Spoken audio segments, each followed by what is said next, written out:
స్వాగతం అండి ఛానల్లోకి. నా పేరు సుజాత. ధర్మ ప్రవేశిక నుంచి విదురుడి గురించి చెప్పాను మొన్న. ఇది 2వ ఎపిసోడు. స్వార్థం ఏ కోసానా లేనివాడు కాబట్టి విదురుడి మాటలంటూ ధృతరాష్ట్రునికి ఎంతో గౌరవం.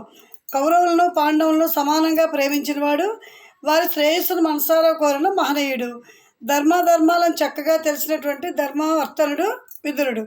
అయితే ఆయన పుట్టుక గురించి చెప్తాను చూడండి. శంతనుడు హస్తినకు మహారాజు. అతని కొడుకే గాంగేయుడు.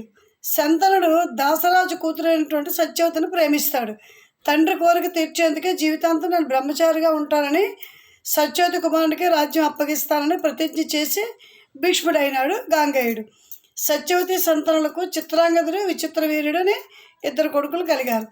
చిత్రాంగదుడు చనిపోయిన తర్వాత విచిత్రవీర్యుడు రాజు అవుతాడు. విచిత్రవీర్యుడు కూడా యవ్వనంలోనే చనిపోతాడు. అతనికి 2 భార్యలు, అంబిక, అంబాలిక. వారిద్దరికీ కూడా సంతానం కలగలేదు. సత్యవతి అప్పుడు వ్యాసుడిని తలుచుకోగానే ఆ మహర్షి ప్రత్యక్షం అవుతాడు. కురువంశాన్ని నిలబెట్టమని సత్యవతి కోరుతుంది. వ్యాసుడు అంగీకరిస్తాడు. తన వల్ల అంబిక గర్భంలో జన్మించేవాడు సూర్యుడు అవుతాడు, కానీ గుడ్డివాడిగా పుడతాడని చెప్తాడు వ్యాసుడు. అంబాలికకు కూడా పుత్రభిక్ష పెట్టమని కోరుతుంది సత్యవతి.